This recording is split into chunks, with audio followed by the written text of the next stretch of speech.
c'era i soldi che sono Ma lei ha mai ricevuto soldi da Fighere? Lei?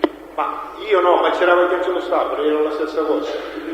Lo riceveva Angelo Stabile? Sì. E in che anno questo fatto? Ma nel 90 fino a attaccare anche Angelo Stabile. Lei davanti, lei davanti non c'era però quando avveniva questa dazione di denaro. Angelo Baccari e Angelo Stabile, adesso sono 20 milioni, 30 milioni la bicicletta, 40 milioni, 8 milioni, 15 milioni. Bisogna vedere com'era, mettiamo la piazza, da vendita del bicicletta. 20 ci toccano a Santa Paola e 20 ci toccano a Ma lei, mi scusi signor Filistad, ma lei diciamo presente non c'era mai, una conoscenza diretta non l'ha mai avuto, gliel'hanno sempre riferito queste cose, giusto? Ma c'era Angelo Stabile. L'ho capito. A lei queste cose le riferiva Angelo Stabile? I soldi che c'era di Angelo Stabile erano invisibili. Oh, senta, mi scusi, signor Filistad, lei ha parlato del negozio di Fighere in Piazza Alcalà, dove vi sedavate, sì, giusto? Abbiamo fatto più di una volta riunione. E vi sedavate? Com'è questo negozio? Aperto al pubblico oppure è privato? Io un governone grande, che io ci sono tutti. Sì, ma è aperto, entra gente o... Entra gente, io una cosa all'ingrosso. È aperto al pubblico oppure aperto no? Al pubblico. Oh. Lei ha detto che Fighere si sedeva come gli altri, giusto? Oh, in questo negozio dove sono le sedie? Noi stavamo sopra i sacchi. Quindi non vi sedevate sulle sedie? Ma là ci potevamo stare per un'ora, mezz'ora. E in questo... Stiamo parlando. Stiamo parlando di decenni. Del 91, prima che mi arrestavano, non è che stiamo parlando dell'82. E va bene, nel 91, e allora cosa? Non ho capito. Faccio vedere, 2 giorni prima che mi arrestavano. E vabbè, sono 5. e cosa c'entra? Mi scusi, No, so come lei mi sta portando il sistema dei sedie. Ci manco, le faccio discutere una cosa, si può discutere anche in piedi. Anche all'impiedi? Ma è stato lei che parlavate che vi sedavate? Ecco perché io parlo di sedie. Quando discutevamo... E gli argomenti? Mi scusi, gli argomenti quali erano quando lei si riuniva con il Fighere? Parlavate di stupefacenti? No, stiamo parlando del negozio in Piazza Alcalà. Parlavate di stupefacenti, di usura, di rapine, di estorsione. Si parlava di guerra. Di guerra? Sì, contro il cappello e contro Antino Giustolisi. Ma senta, ma Fighere è una persona violenta, vero? Come? Fighere è una persona violenta. Ma c'era davanti avvocato, ascoltava anche lui le parole. Io le ho fatto una domanda e lei mi risponde sempre un'altra cosa. Io le ho chiesto, Fighere era una persona violenta, parlavate di guerra, io di guerra parlo con chi fa la guerra, no? Non ho capito la domanda, scusi.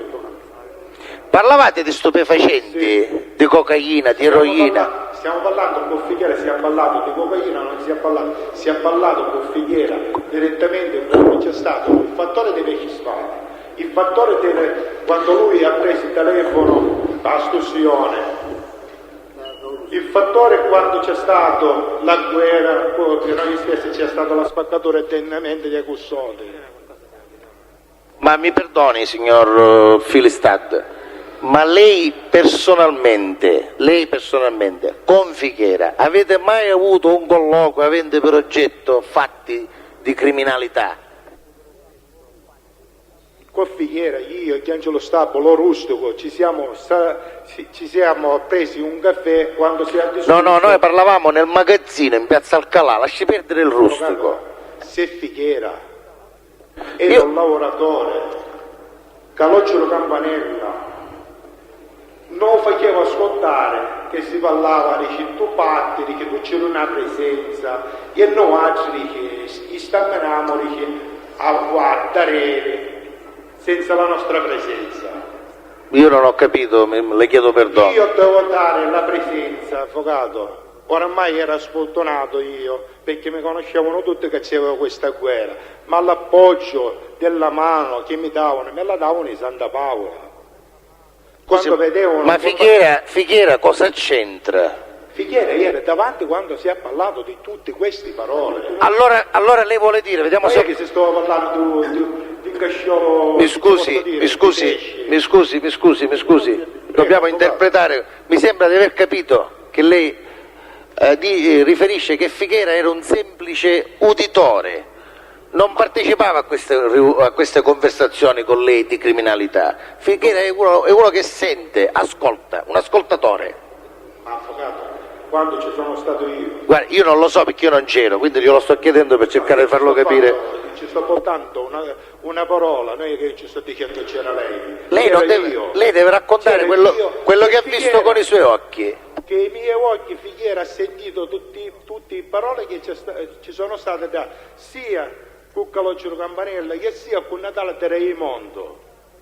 No, a me non mi dovevano dare anche delle pistole e uzzi per questa guerra. Mi scusi, signor Filistad, io non difendo né Campanella né di Raimondo, io mi interessa di Fighiera.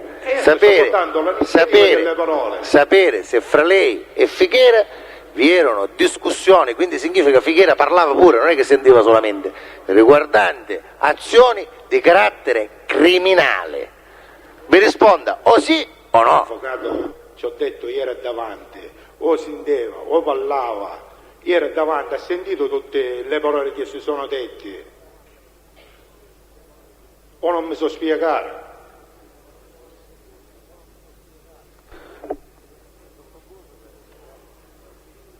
Presidente, ho concluso per adesso, grazie. Pubblico ministero, no. Presidente, scusi. Avvocato Grassi. Signor Filistad, lei poc'anzi ha parlato di scenari di guerra all'interno dei gruppi catanesi. Ci sa dire quali erano i rapporti fra il gruppo Pillera Cappello e il gruppo cosiddetto dei Cursoti? Quali erano i rapporti? Ma nell'88 c'erano un pochettino di disagi. Dopo la morte di Angelo Barbera e Gaetano Porzio? Dopo la morte di Barbera, loro, a parte del cappello, ha dato il contributo per far ammazzare Angelo Barbera.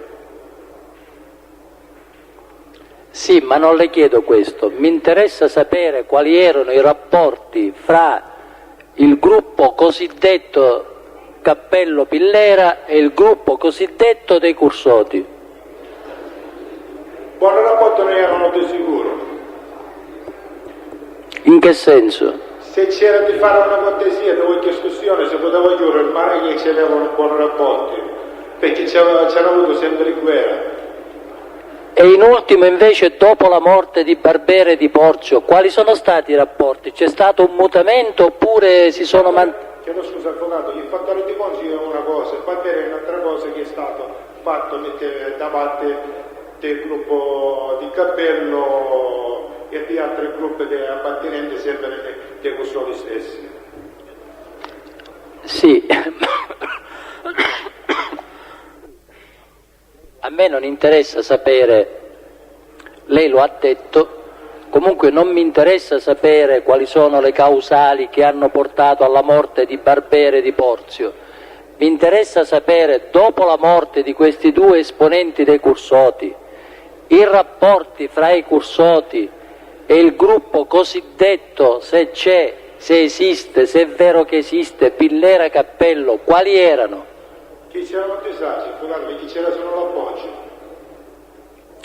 Senta, e invece i rapporti fra alcuni clan di Niscemi appartenenti ai cosiddetti stiddari e il gruppo dei Cursoti, le risulta se c'erano contatti e se c'erano quali erano, di che natura?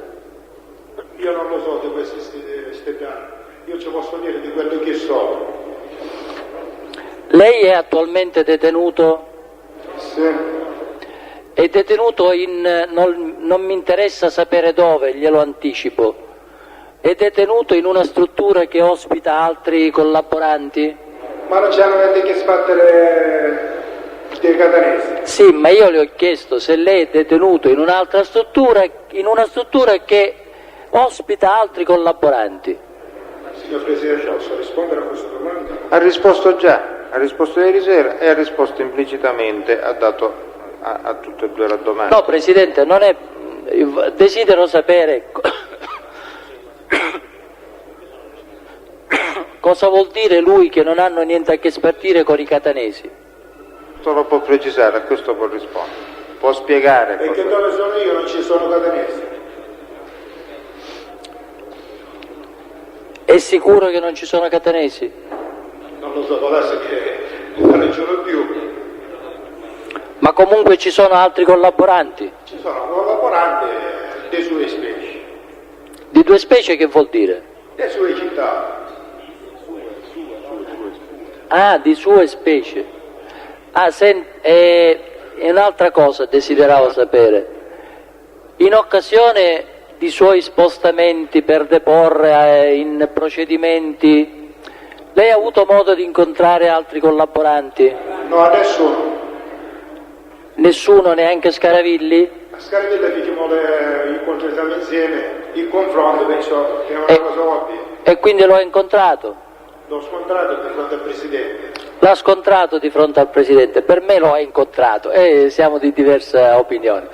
Oltre Scaravilli, ha incontrato altri collaboranti No, nessuno. negli spostamenti che ha avuto? No. Ha avuto modo di leggere verbali di dibattimento ai quali lei non ha partecipato o atti di indagine, interrogatori di altri collaboranti? No, avvocato. Qualcuno gliene ha parlato? No. Grazie. Avvocato Presidente? Penna. Sì, Penna. sì, Avvocato Penna. Signor Firistad, ci può riferire da quanto tempo, quando ha deciso anzi di cominciare il rapporto di collaborazione? Già l'ho spiegato. Ce lo può ripetere gentilmente? Intendo fissare questa data. A ottobre del 94. Che cosa lo ha spinto a decidersi in questo senso? Ho avuto fiducia alla giustizia, ho voluto cambiare vita. Un'altra domanda. Lei ha detto che è entrato a far parte del clan Savasta nel 1982. Ci può dire che ruolo aveva in questo? Un giovane. Che cosa svolgeva in particolare in questo gruppo criminale? Serviva il come nei negozi. Solo questo? O Tutto quello che commette... c'era di fare. Quindi ha commesso anche degli omicidi? Tutto quello che c'era di fare. E un'altra domanda. In precedenza, prima di entrare a far parte di questo gruppo criminale, aveva commesso dei reati? No. Quindi lei ha Devo esordito... fare i cosi che fanno i bambini, un scippo, questi qua. Non aveva commesso in particolare nessun omicidio? No. E invece degli omicidi commessi dal clan Savasta, lei ha saputo sempre, ha partecipato a tutti gli omicidi commessi dal clan Savasta? Ho partecipato, o ci buttava latte, o c'era qualche cosa. Interessante, le polizie erano presenti. Un'ultima domanda e ho finito. Chi erano gli esperti in questo senso nel commettere gli omicidi nel vostro gruppo, nel gruppo del clan Savasta? Lei era uno tra questi, no? Ci può dire chi erano gli altri? Per la verità io non ne colgo la rilevanza, Avvocato Penna. Presidente, Noi stiamo giudicando il clan Savasta, noi dobbiamo vedere soltanto il saggio dell'attendibilità del testo. sì, è proprio per verificare in relazione ad altre affermazioni se questo dato... Rispondo. Grazie. Dicevo, ci può riferire se agli omicidi commessi dal clan Savasta lei ha partecipato e in quali casi? Ho partecipato, quello di Pasquale, quello di Ragupa, quello di Santo Roso, gli altri omicidi che si è fatto sempre che ci sono indagini in corso. E per quelli a cui non ha partecipato, veniva informato di chi fosse stato o fossero stati gli autori? Si parlava chiaramente. La ringrazio, nessun'altra domanda. Pubblico Ministero. Firistad, Sì. durante alcune domande degli avvocati, se non ricordo male dell'avvocato Strano, lei parlava di un episodio al quale ha assistito che riguardava il Campanella e il Maugeri. Sì. Può dire alla Corte di quale episodio si tratta? Nel 94, quando c'è stato quella confusione che si faceva per l'avvocato che dovevamo fare sciopero, il Maugeri mi ha riferito che ci dovevamo togliere tutte le nomine all'avvocato di fiducia, perché non ne sentiamo cautelati di questi avvocati, perché questi avvocati si facevano castelli e palazzi che nostri soldi, e sutta i PM erano 0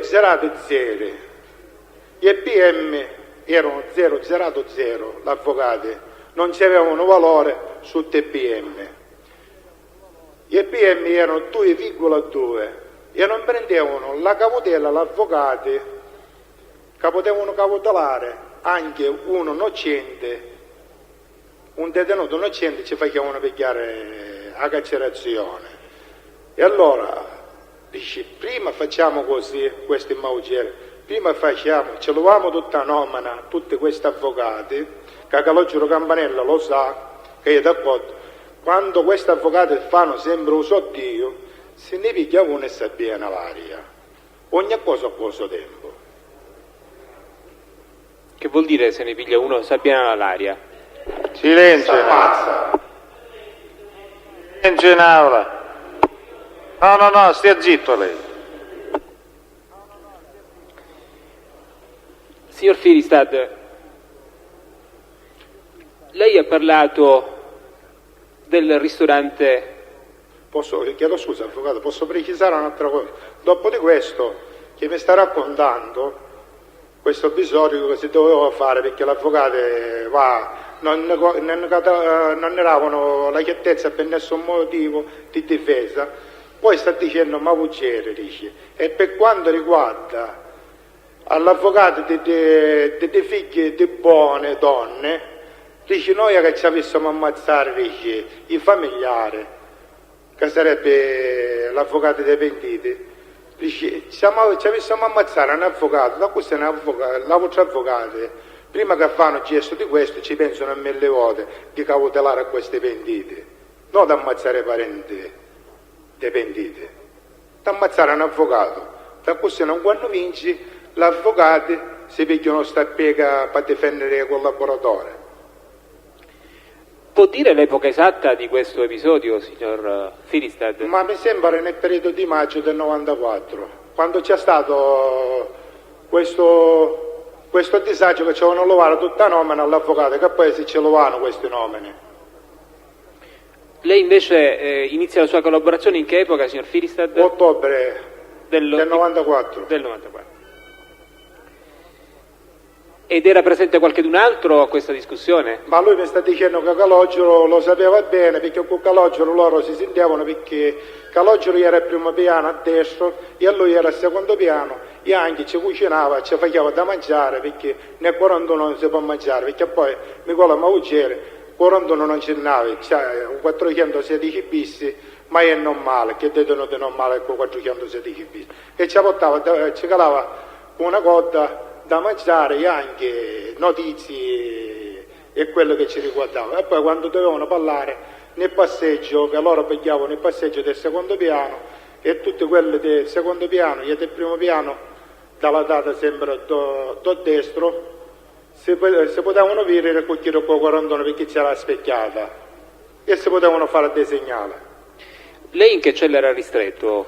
Io ero prima nella stanza 17 e poi nella stanza 20. Di quale braccio? Sempre do destro, sempre a Bicocca, nel carcere di Bicocca. Mentre il Maugeri dov'era? Maugeri era al secondo piano. E questa discussione col Maugeri in che occasione è avvenuta? Ma Maugeri, io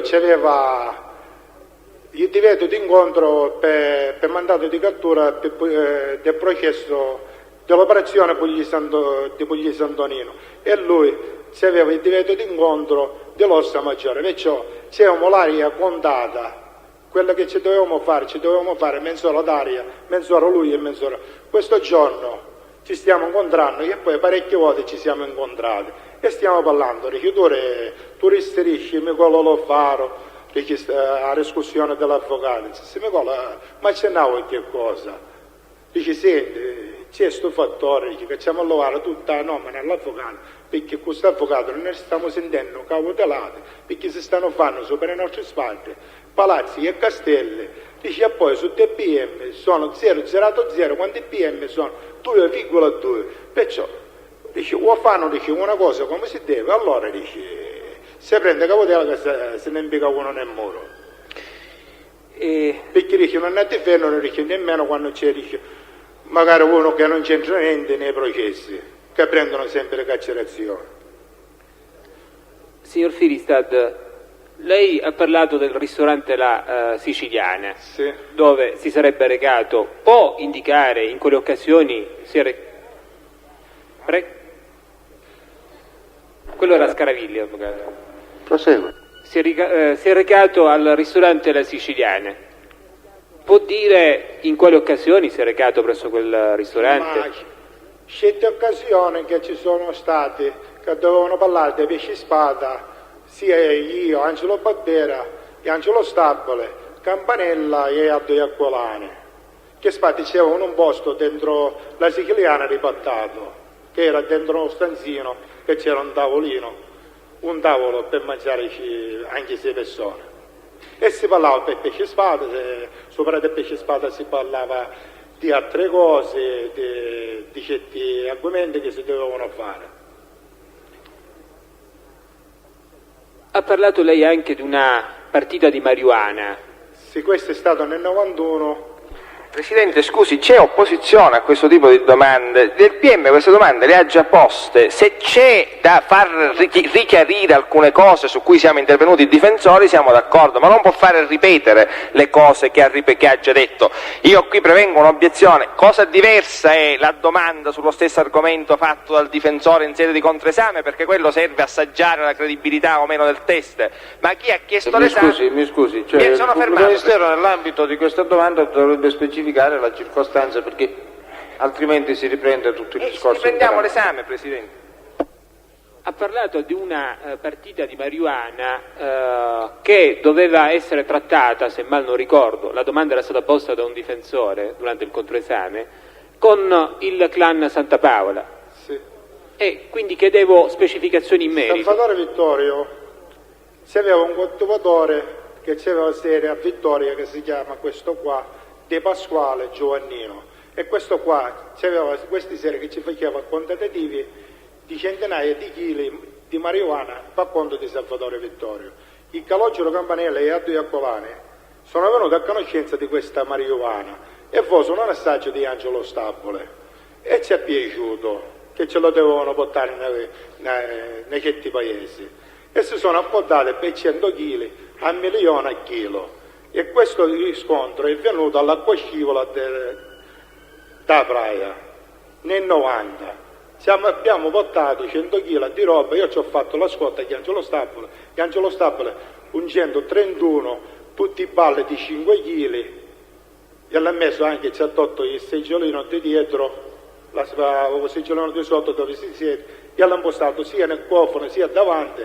Io ci ho fatto la scorta perché questa marijuana era un deposito che era a Baccarizzo e l'abbiamo portato all'acqua scivola.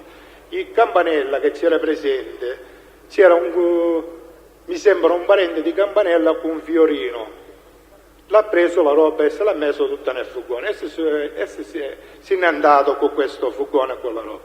Dopo un periodo di tempo, dopo 15 giorni, 20 giorni, il Campanella sta dicendo che quella roba non era come pensava lui, quelle che ce l'ha portato. E allora, dopo di 100 milioni ci sta dando 30 milioni liquidi e mezzo chilo di cocaina. Ha parlato di un parente di Campanella, ne conosce il nome o il cognome? No, questo parente di Campanella faccia la torrefazione a Picanello, c'era una cosa di mobilette e di matarazzi, una bottega piccolina, è un tipo simpatico.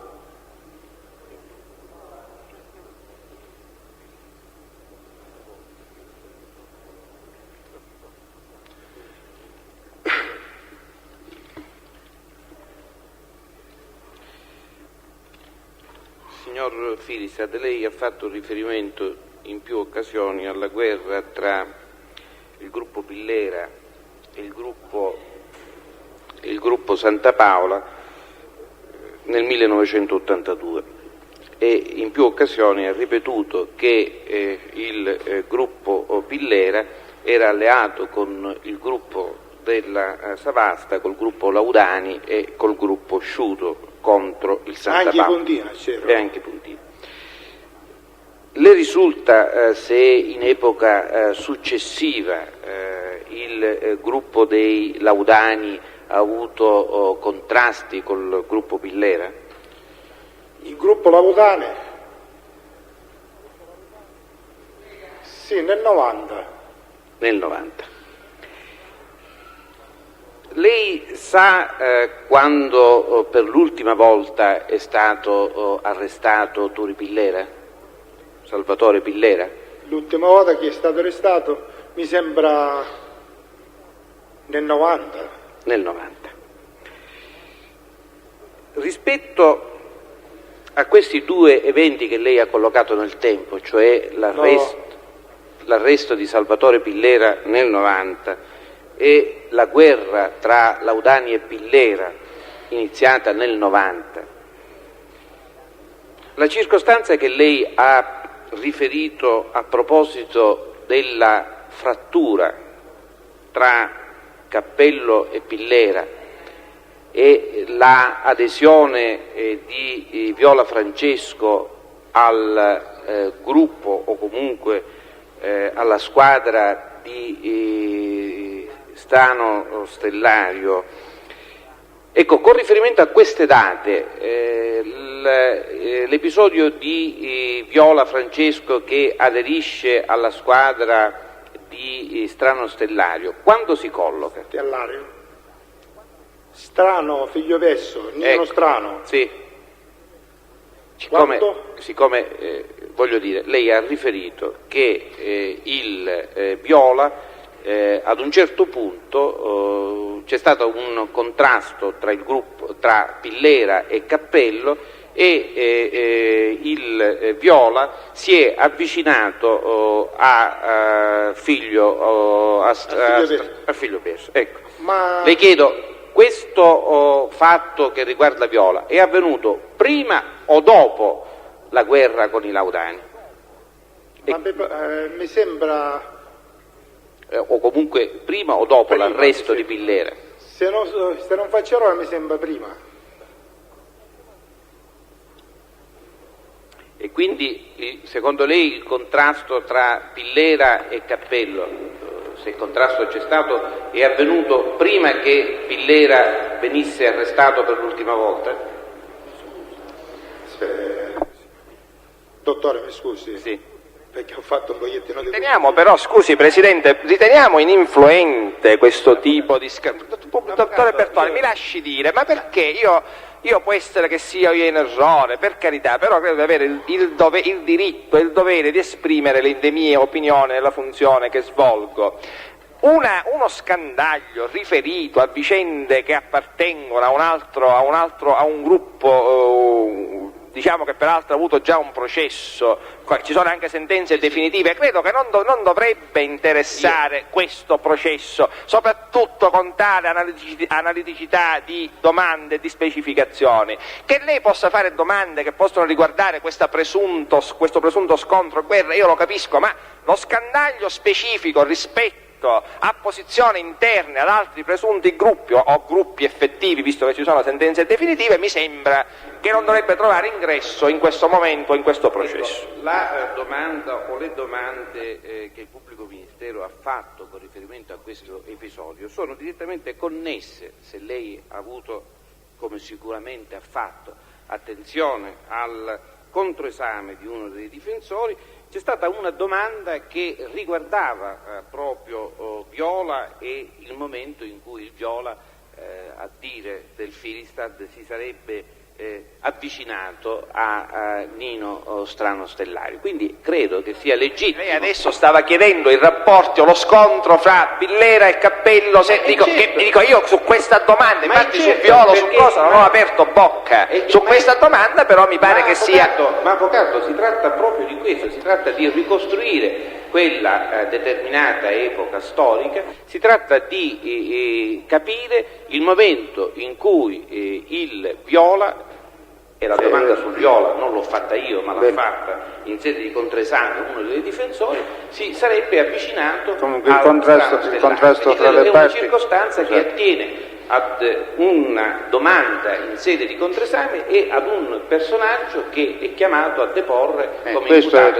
Questo è il punto. Ecco, dico io, da questo scambio di opinioni fra le parti dobbiamo ricavare per il futuro un indirizzo che è quello di limitarci quanto più possibile a rimanere anche nel controesame, nello scandaglio dell'attendibilità, di rimanere nell'ambito quanto più vicino alla contestazione, cioè dei fatti per cui si procede.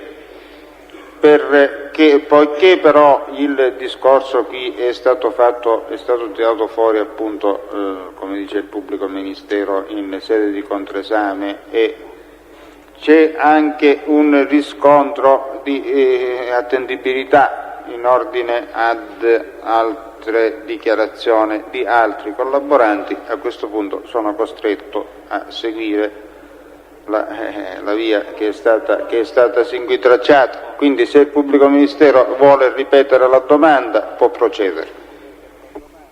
Avevo fatto la domanda. Solo che abbiamo perduto il filo. Abbiamo perduto il filo, comunque lo possiamo riprendere subito.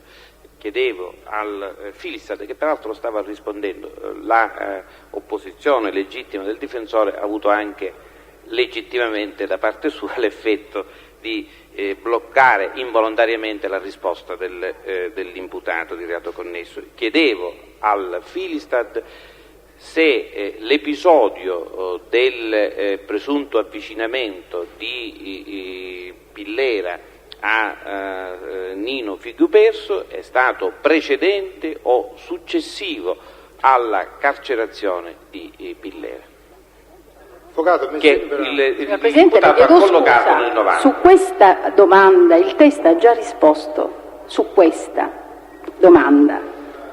L'incidente se ne è stato sulla domanda successiva. Sì, Presidente, io vorrei che il test rispondesse alla domanda che già aveva iniziato a rispondere. Cioè, la verità è che le opposizioni che giustamente vengono formulate però impediscono la risposta di fatto. Ora, il test stava rispondendo, A questa, scusate un momento, a questa specifica domanda il test aveva già risposto. Ma il test, Presidente, mi scusi, il test stava riflettendo e stava facendo delle considerazioni su questa indicazione che aveva dato. Bertone, ma non è un diritto Per favore, avvocato, era la richiesta di una valutazione. No, se continuate voi non ne usciamo più. Il discorso dell'opposizione si è innestato sulla domanda della collocazione dell'avvicinamento di come si chiama? Viola. Di Viola a un'altra organizzazione rispetto ad altre cose. È lo stesso gruppo, signor Presidente. Ecco, allora ci vuole dire quali sono le ragioni di questo contrasto tra Cappello e Pillera? Ma, dottore, Perché... di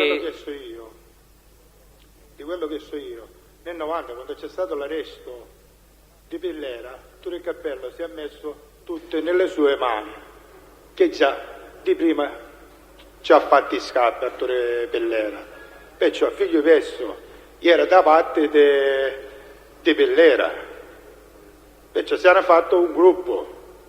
Torre Cappello faceva cose controsenso, che faceva anche cose, scottasi che ammazzava persone anche innocenti.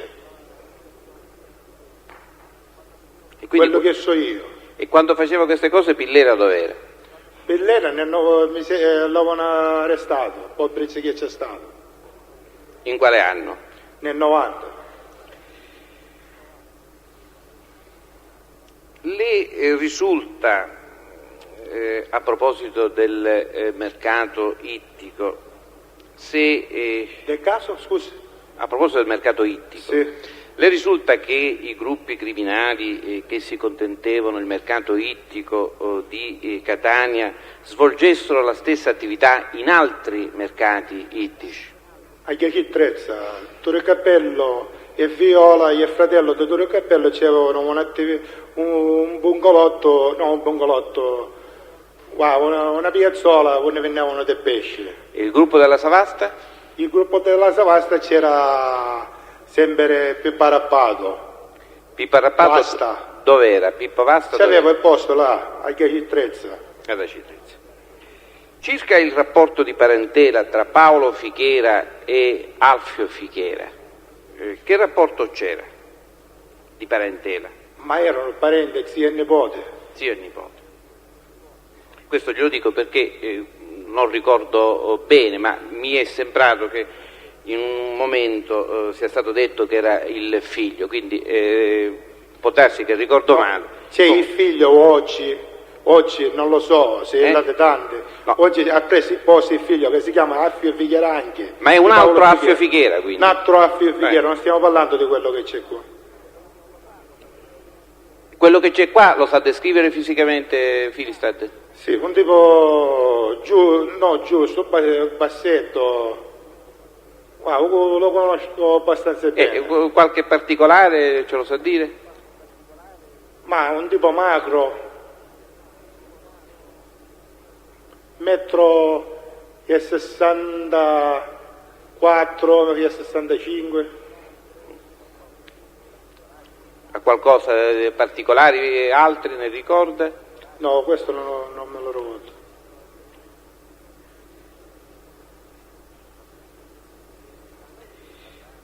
Lei ha mai sentito parlare della villa bunker di Valverde? Sì, c'era il gruppo di Pillera. Ricorda se vi fu un'occasione che alcune persone furono... Sono state arrestate. E ricorda chi fu arrestato in quell'occasione? Ma Michele Cicaletta, che si chiama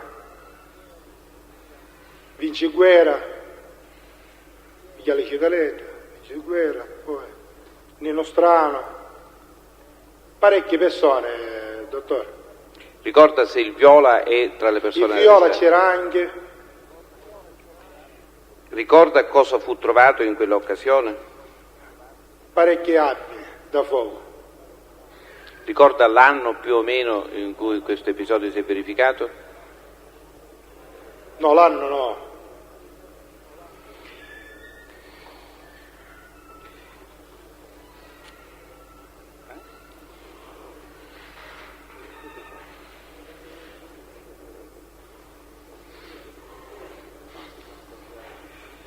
Devono cambiare le cassette al momento.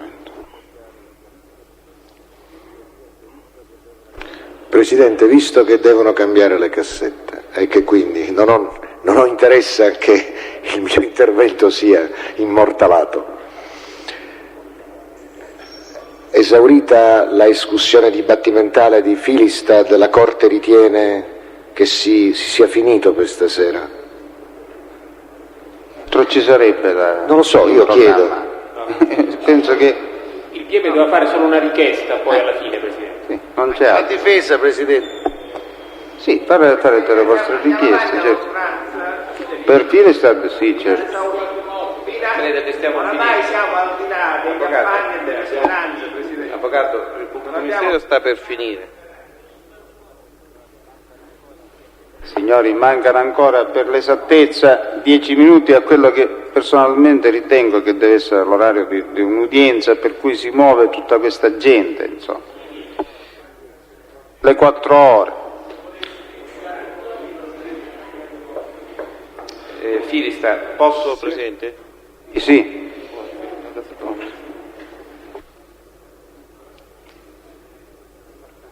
Firistad, poc'anzi, in uno dei primi interventi del controesame, le è stato contestato che nelle dichiarazioni rese a Bologna, a proposito, nel gennaio del 95, a proposito dell'omicidio di Franco Lombardo, sì, lei ha dichiarato, e ne è stata data lettura, quindi credo di esserne autorizzato anche io a farlo, lei ha dichiarato non ricordo bene, ma mi sembra, non ricordo bene, ma mi sembra nell'87. Le è stato contestato che invece... No, scusi, dottore, scusi, non è stata data lettura, no, perché la circostanza dell'87-88, se si riferisce al mio controesame, non ho dato lettura. Avvocato, dalla trascrizione lei ha parlato di contestazione, io devo presumere che la contestazione... No, dottore Bertore, mi scusi, io non ho dato lettura e non ho parlato di contestazione su quell'episodio. Poi avvocato, lei può fare le domande che crede. No, avvocato, io sono molto preciso e le dico che lei ha fatto la contestazione e lo ribadisco, ha fatto la contestazione. Dottore Bertone, va bene, noi chiudiamo qua l'incidente, vedremo nel verbale se ho dato lettura e se ho fatto la contestazione. Io sono anche disposto a sentirlo subito per farlo vedere che lei sta sbagliando. Allora sentiamolo subito, anch'io sono disposto. Signori, la Corte non è disponibile per questo genere. Vabbè, in ogni caso, soltanto per dialetticamente, non uso la parola contestazione, pur essendo convinto che il difensore ha usato questa parola, le dico, lei è stato fatto rilevare che nelle dichiarazioni rese a Bologna ha collocato questo omicidio nell'87, mentre oggi lo ha collocato nell'88 dicendo mi sono ricordato che. Ora, le voglio chiedere, questo suo ricordo sul fatto che l'omicidio si è verificato nell'88 piuttosto che nell'87, è un ricordo che a lei è venuto dopo la deposizione oppure è un ricordo che le è venuto prima di deporre oggi? Ma questo mi è venuto quando c'è stata la deposizione che dovevo fare qua. Cioè lei si è ricordato... attraverso di suo cognato che è stato nell'87 mi sono ricordato questo particolare, perché ecco, è stato suo cognato nell'87. Io le voglio chiedere, proprio per sgombrare il campo da ogni cosa, ha avuto mai qualche suggerimento da parte del pubblico ministero qui in aula o in altra occasione, Presidente, di modificare la data? No, Presidente, scusi, Presidente, mi consente, c'è opposizione da parte di tutti. Mi scusi, può mettere questa riflessione, Presidente. Dobbiamo dare atto, dobbiamo consentire di poter formulare ed esprimere le mie non considerazioni.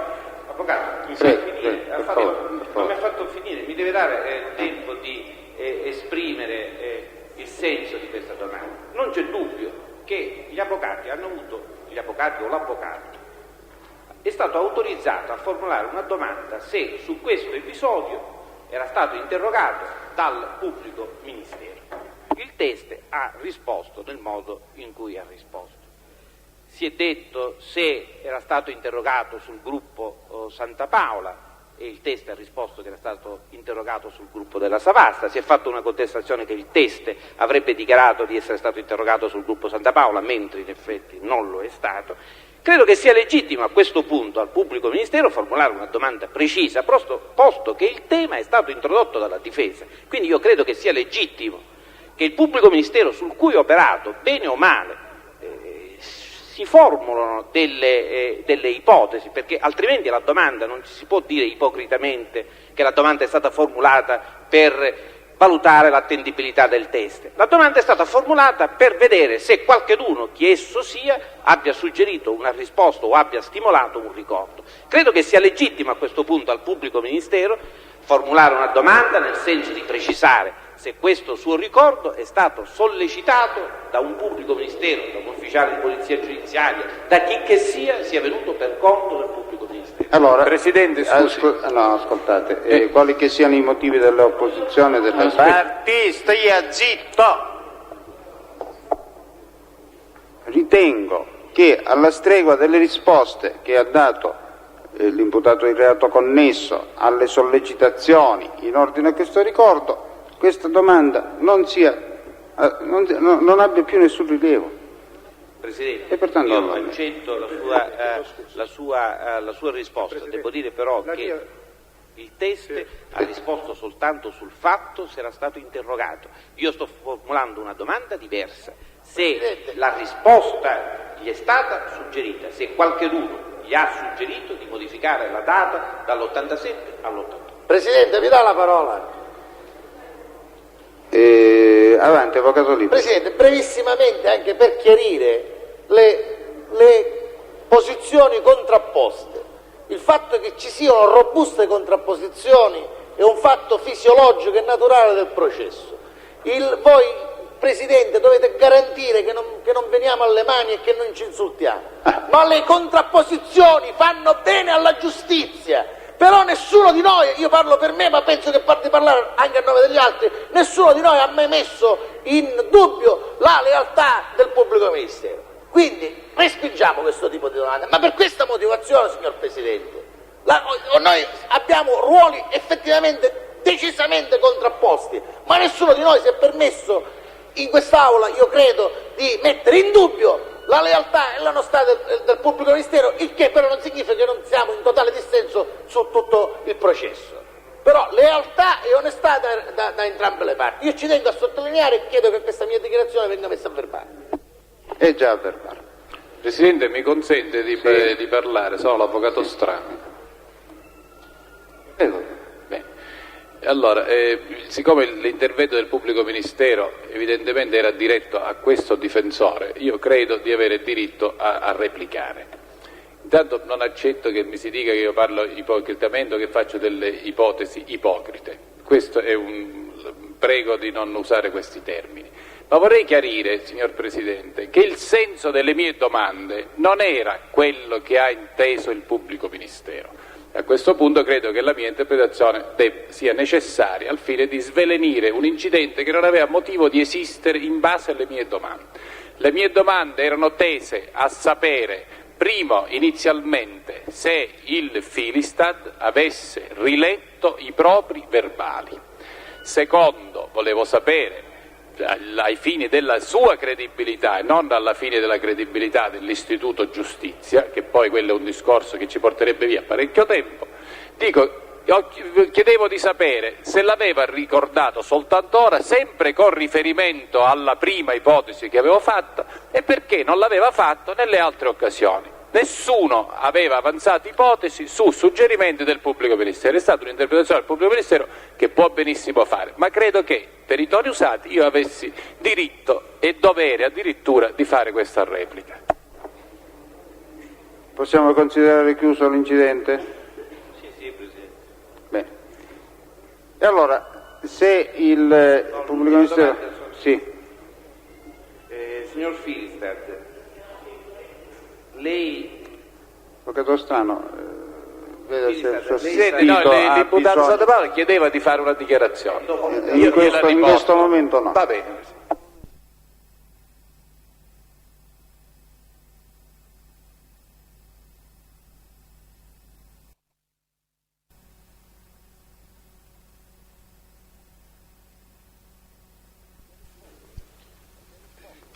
Ha già risposto, Presidente. Pubblico ministero. Sì, su qualche cosa mi arrancio. Va bene, grazie. E allora, altre domande su questi 4 argomenti? Presidente, io avrei una domanda. Episodio colloquio Campanella Maugeri, episodio incontri ristorante della Siciliana, episodio relativo alla partita di Marijuana e poi in ordine al gruppo Laudani Pillera. Questi sono stati gli argomenti del pubblico ministero, quindi limitate le vostre domande a questi 4 argomenti. Avvocato Strano, vuole Grazie, cominciare? Presidente. Senta Firistad, lei ha riferito di uno stanzino riservato al ristorante La Siciliana. Era uno stanzino chiuso, cioè con una porta che si poteva chiudere, o era una stanza aperta? Aperta. Senta, invece vorrei chiarire i contorni di quell'episodio relativo alla revoca delle nomine degli avvocati. Lei a quel periodo non era collaborante, no? No. Lei ha revocato la nomina del suo difensore? Sì. Poi l'ha rifatta? Sì. Allo stesso difensore? Anche sì, No, non mi interessa il nome. Allo stesso difensore? Sì.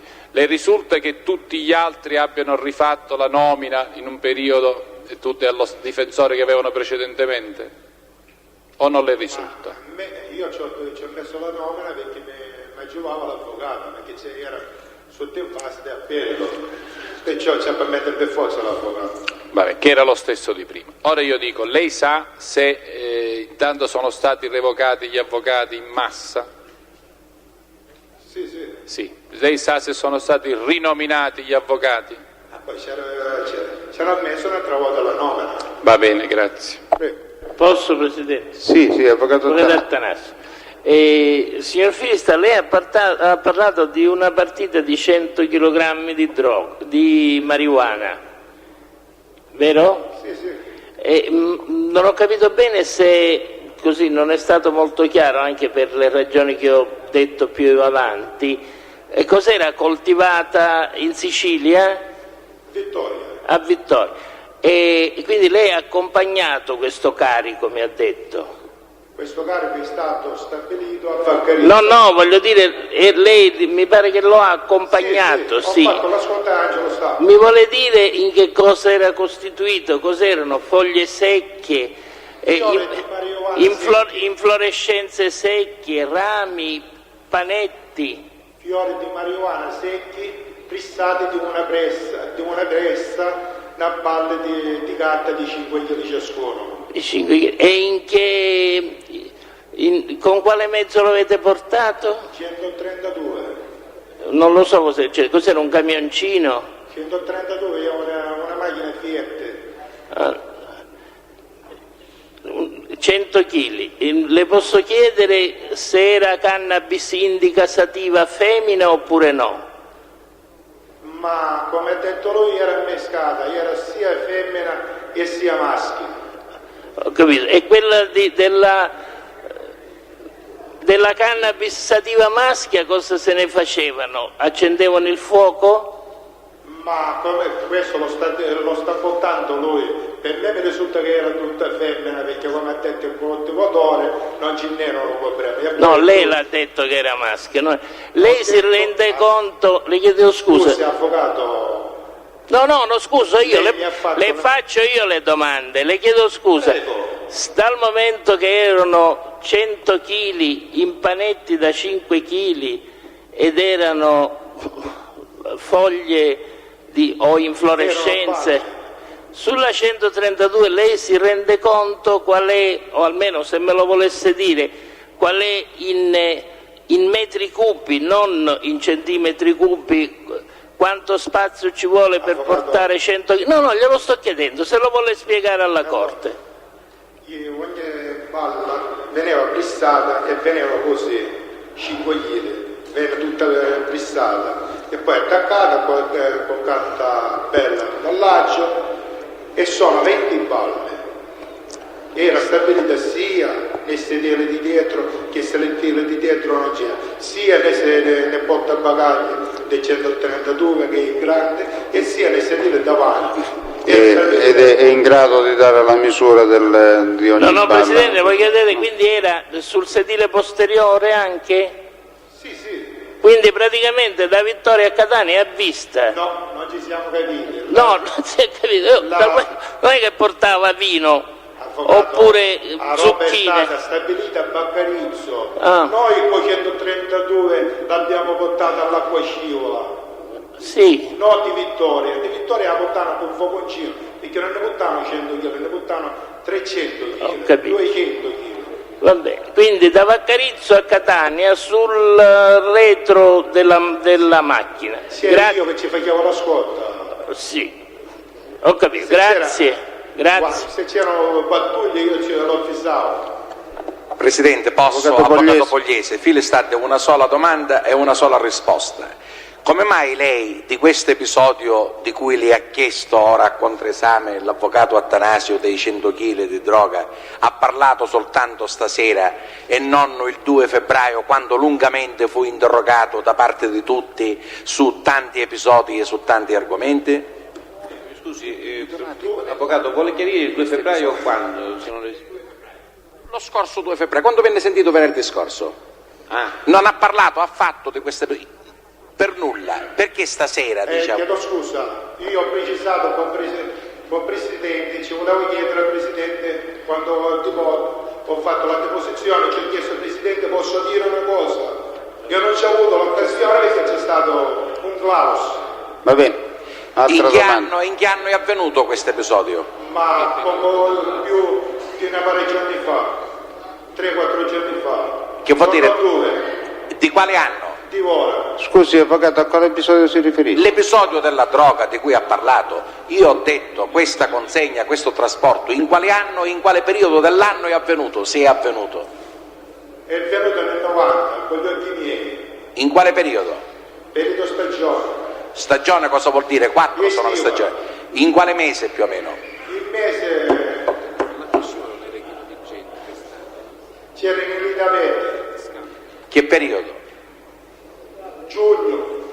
Era di sera, di mattina, di notte? Di pomeriggio, verso le 5, le 5 e mezza. Quindi a giugno inoltrato? A giugno, mese di giugno? Sì. E al mese di giugno l'acqua scivoli, quindi periodo estivo, non è pieno di persone di ogni... Sì, ma no che era dentro l'acqua scivola. Il scambio è stato nella piazzola. Benissimo, grazie. Prego. Altri interventi? Avvocato Penna. Sì. Signor Filistad, ci vuole chiarire meglio questo episodio relativo alla marijuana? Praticamente lei ha detto che questa veniva coltivata in quel di Vittoria. Da Vittoria come è stata trasportata a Vaccarizzo? L'ha portata il portatore un mezzo che ce l'ha consegnata a Salvatore Vittorio e a Santoriello. Quindi lei ha parlato di una quantità di 300-400 kg? No, io ci ho detto 300-200 kg. Da Vittoria a Vaccarizzo, ci siamo? Sì. Perfetto.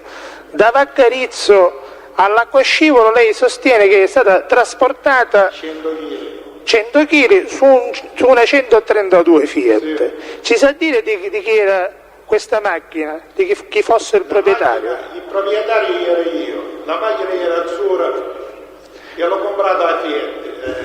Un'altra domanda, senta dall'acquascivolo questa roba, poi... Era diesel la macchina. Sì, grazie, ma io le facevo un'altra domanda, dall'acquascivolo questa erba, poi come è stata portata via? Un fiorino. Con un fiorino? La ringrazio. Prego. Possiamo concludere l'esame? Presidente, chiedo scusa. Sì, avvocato Sardano.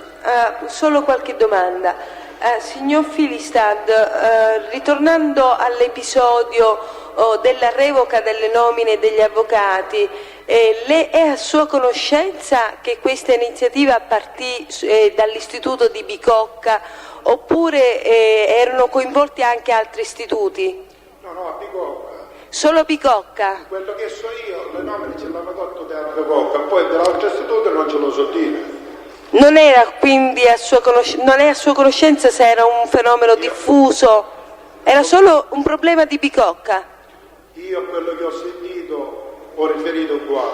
Io ci ho tolto anche la nomina perché me l'hanno chiesto e ci ho tolto anche la nomina, che infatti era in fase di processo e in fase di appello. Perfetto, lei ha introdotto la seconda delle mie domande. È a sua conoscenza che se questa iniziativa partì da coloro i quali, dai detenuti che avevano in corso i processi oppure dai giudicanti? Si parlava prima dei detenuti che c'era una buceria, poi Nicola Mauceri mi ha accennato questo particolare. Sì, questo l'abbiamo capito, signor Filistad. La mia domanda era diversa. l'iniziativa partiva dai detenuti che avevano in corso i processi o da coloro i quali erano stati appena arrestati? No, tutti i detenuti che avevano i processi in corso perché non si sentivano cautelati. Grazie signor Firestad. Ho finito. Grazie Presidente. Presidente, mi era sfuggita una domanda. Sa come? Signor Firestad, sono un avvocato Penna, sempre. Un'ultima precisazione, sempre con riferimento allo stesso episodio di cui abbiamo parlato prima. Lei come faceva a sapere che la marijuana che è stata portata praticamente all'acqua scivolo poi è stata trasportata successivamente con un fiorino? Ma c'era davanti, avvocato. È stata una cosa contestuale? Io c'ho dato una mano a prenderlo nel fiorino. Ho capito, la ringrazio. Prego. Possiamo licenziare? Aspetta. Allora, giudice Rato.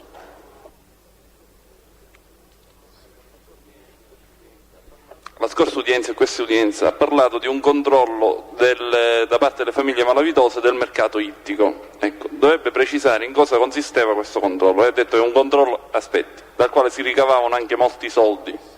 Ecco, può precisare, cioè, cosa si controllava, chi si controllava? Si controllavano, c'erano bungalotte dentro il mercato ittico, che c'era quello di Paolo Fighiera e quello di Pippo Vasta.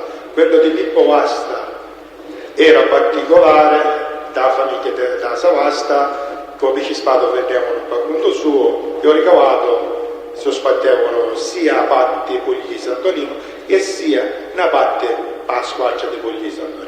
Invece di Paolo Fighiera, il ricavato del pesce spada, sia i commercianti che vendevano questo pesce spada. Ma ecco, chiariamo cosa significa, cioè i commercianti dovevano pagare un tanto alle famiglie malavitose, in che senso? Oppure Fighiera acquistava il pesce per conto suo e lo vendeva per conto suo e quindi ricavava un lecito profitto? Fighiera era uno che apparteneva alla famiglia dei Cussoli e allora lui stesso ha messo una percentuale, una parte disponibile ai Cussoli. Quando guadagnava lui 20 milioni, 50 milioni... Li guadagnava come questi soldi? Dei pesci spada, poi ricavato dei pesci spada. In che senso? Acquistava lui il pesce?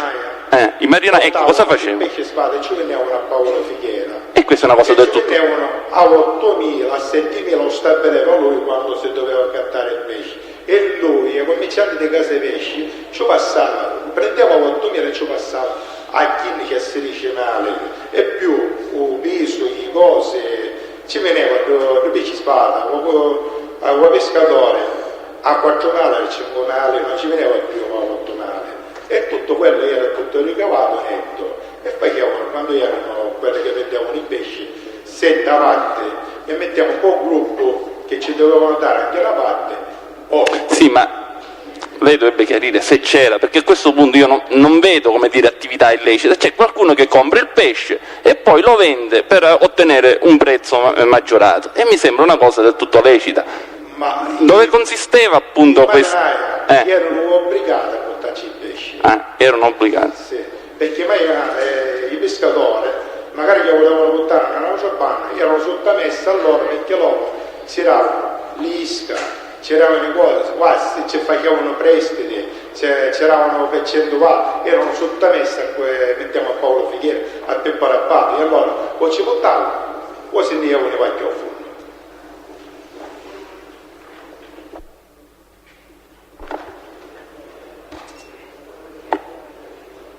Possiamo licenziare l'imputato il reato connesso? Può andare, signor Firestad, grazie. Presidente, c'è poi quando ritiene una richiesta... Sì, solo io volevo chiarire a proposito della richiesta della... Scusi Presidente, io chiedo che venga identificato l'imputato che è di fronte al carabiniere. Chi è che ha gridato? Io chiedo che venga identificato quel detenuto che... Lo può dire chi è? Allora, siamo nella terza cella? Nella seconda cella sulla sinistra. Mi date la linea? Chi è che ha chiesto la parola in maniera così inurbana?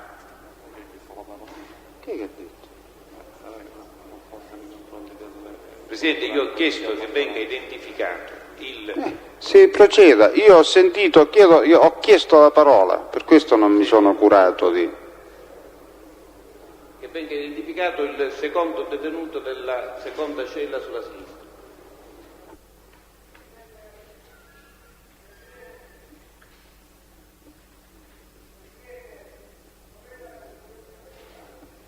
Un momento. Nel frattempo io stavo dicendo che in ordine alla richiesta di produzione di atti di una misura di prevenzione, la Corte si è già pronunciata in proposito, identificando nell'ambito dei documenti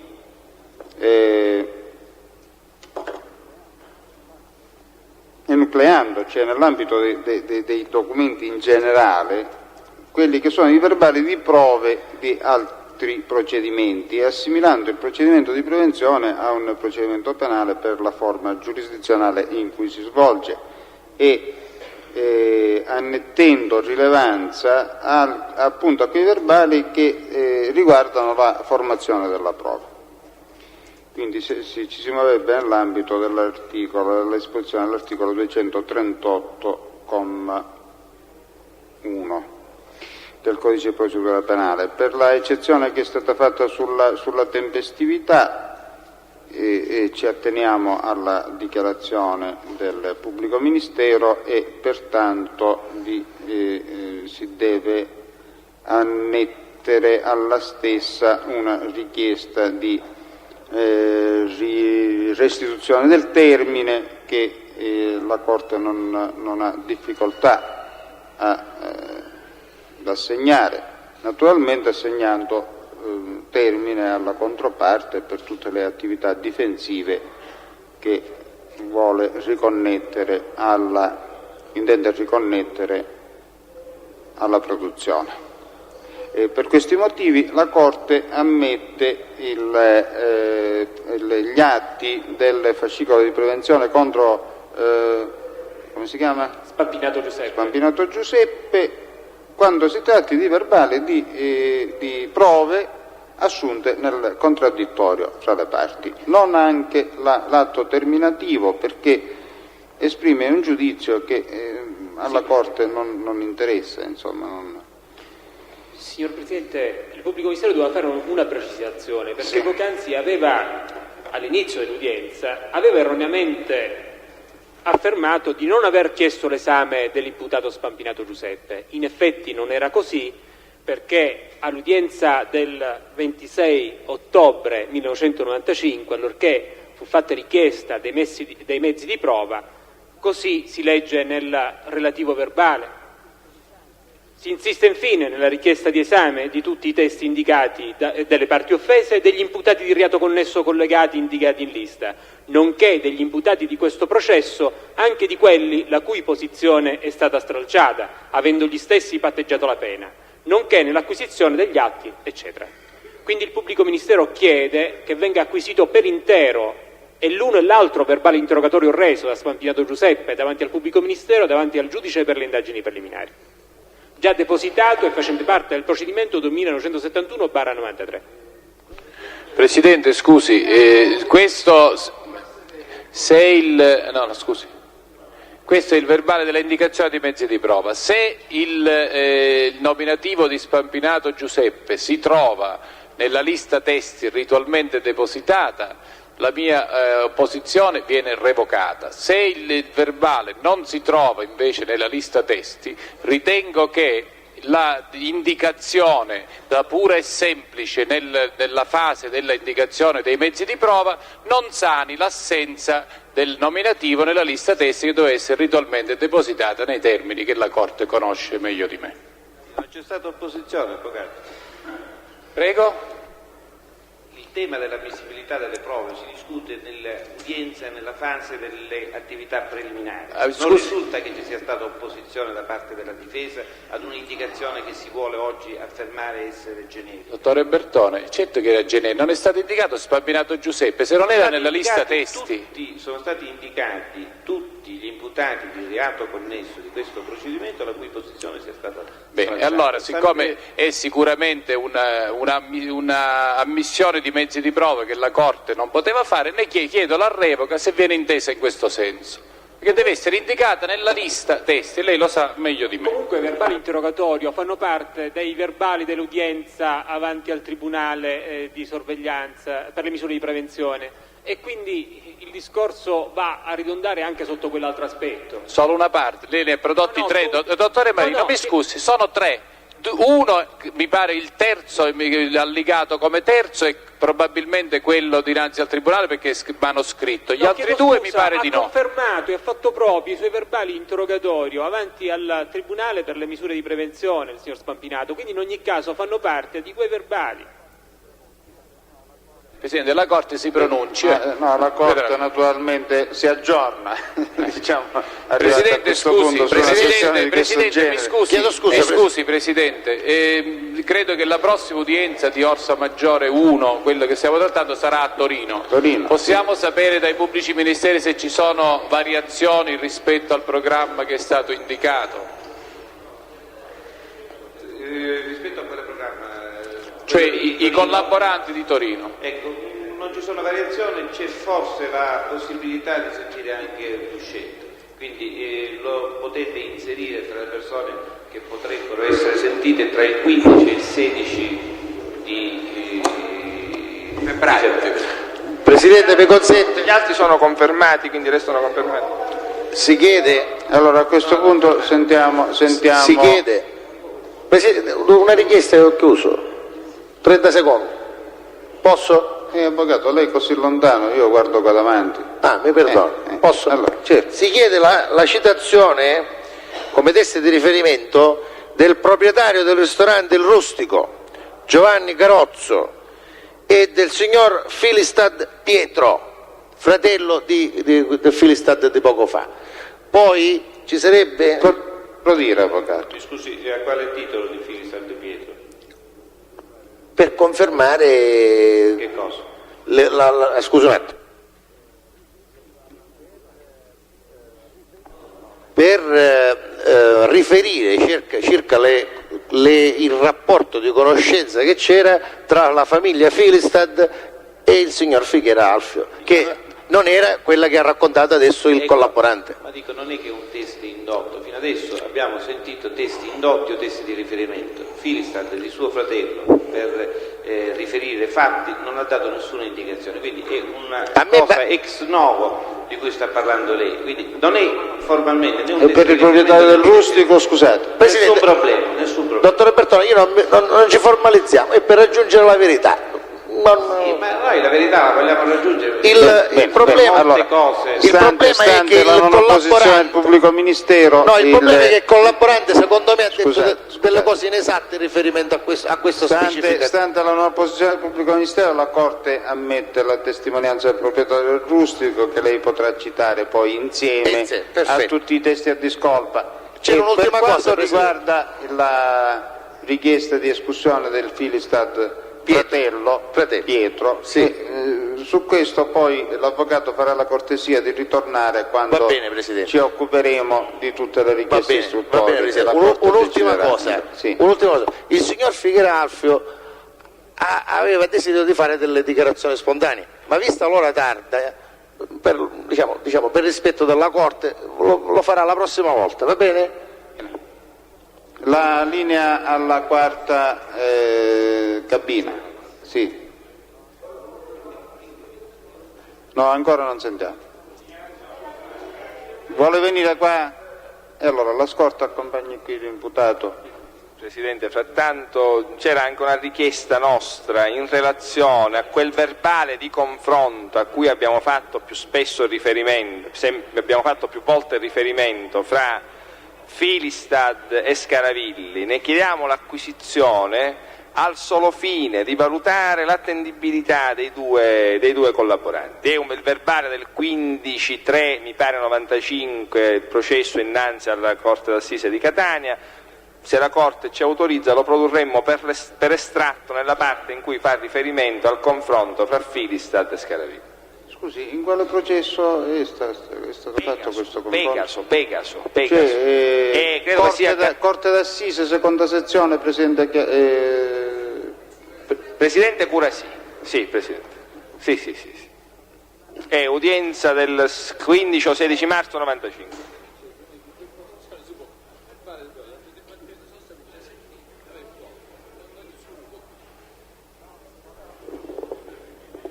No, non sono acquisiti, è un processo che non è acquisito, questo è uno dei pochi processi che non abbiamo acquisito, perché abbiamo acquisito quasi tutto questo processo di quello che si è fatto, questo no. C'è opposizione del pubblico ministero. Si tratta di atti che sono a disposizione delle parti, depositati. Presidente, sono verbali di dibattimento pubblici. Sono. E si tratta, come a questi verbali ha fatto riferimento delle volte, credo, anche il pubblico ministero. Verbali di dibattimento, non ha fatto riferimento.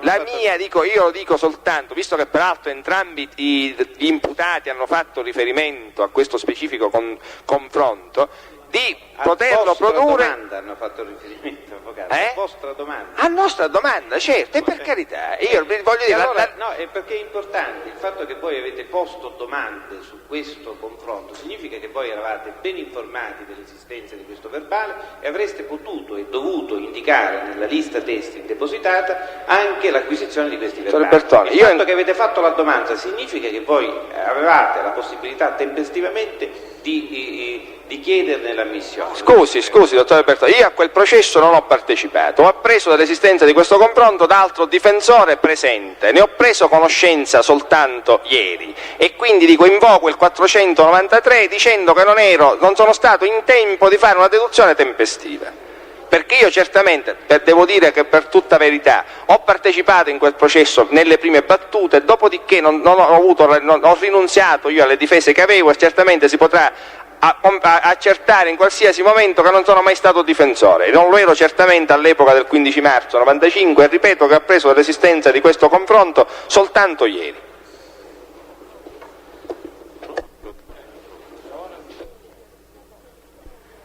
Presidente, chiedo scusa.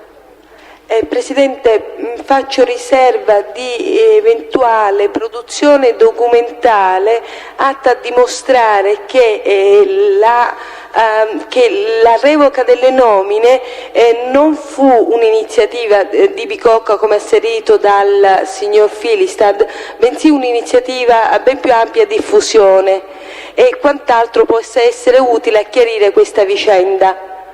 Prendiamo atto, ora sentiamo le dichiarazioni, per favore se mi accompagnate il signor Puglisi.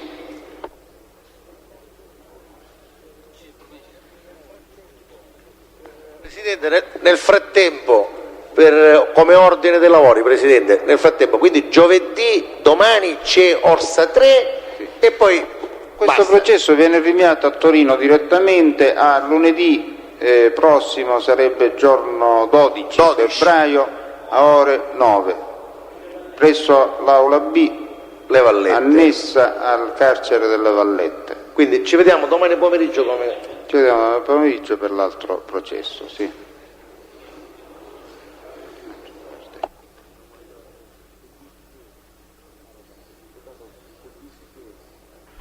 Imputato Puglisi Pietro ha la parola. Volevo precisare che quando ho dichiarato da Filistad a una mia partecipazione a delle riunioni, specialmente in quella dell'89, non è affatto vero, perché nell'89 ero in carcere, quindi non potevo partecipare a quelle riunioni che dice lui a Nettuno. Io questo qua l'ho conosciuto a Re Bibbia nel 93, fine 93, che quando mi hanno arrestato mi hanno portato lì a Re Bibbia, perché c'era l'incidente probatorio del processo Aria Pulita, quello che poi lei ha fatto. Quindi una domenica sera, verso le 6:30, 7, è arrivato questo Filistad dal carcere di Voghera era morto di fame, stanco, è passato lì davanti alla cella, l'hanno messo un paio di cella presso la mia, ha mandato il lavorante, se qualcuno gli dava qualcosa da mangiare, gli mandai un po' di pane, di formaggio e una bottiglia d'acqua, questo qua. Poi l'indomani lo vidi al passeggio, una mezz'oretta, perché io avevo il incontro con gli altri miei coimputati, quindi avevamo problemi per il passeggio. Lo incontrai lì sotto, mi disse come si chiamava, mi raccontò che venivo da Caccia di Voghera e dovevo andare a Catania. E lui era un po' perplesso, diceva: ma come mai mi hanno appoggiato qua in Bibbia che devo andare a Catania? A meno che dice fosse per una cosa che penso io. Io non gli chiesi che cosa era. Dopo qualche giorno questo qua fu chiamato da un magistrato di Catania, non ricordo se era Amato, dottore Amato o dottore Zuccaro. Quando ritornò da questo colloquio dal magistrato, il Filistat mi raccontò che era stato a colloquio con questo magistrato così. E io gli chiesi così spontaneamente: ma perché cosa ti è successo? No, dice, è venuto a farmi la proposta per collaborare, però io gli ho detto di no, perché non ci siamo messi d'accordo su certe cose. Su certe cose che cose? Ho detto sempre. No, dice cose nostre e basta. Ma è a posto. Dopo qualche giorno questo qua è partito per Catania, credo che sia partito per Catania perché non l'ho visto poi più e non so più niente. Quindi questo qua che viene a raccontare che sa delle riunioni dove io e mio cognato partecipavamo per prendere delle decisioni, per andando non è vero, perché io questo morto di fame non l'ho mai conosciuto, prima quando ero fuori. Nell'89 io ero in carcere, quindi a Nettuno con questo qua non ci sono mai stato. Questo qua volevo chiedere, signor Presidente. Si può accomodare. C'è Santa Paola, vuole venire qua? Mi date la linea sulla prima cabina.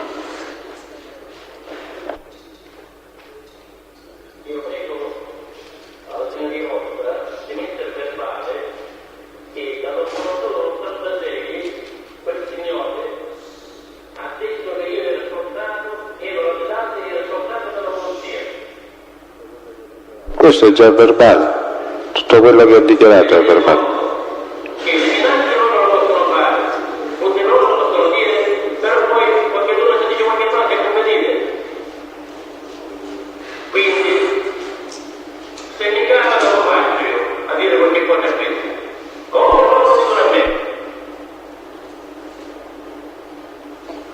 Va bene, a verbale.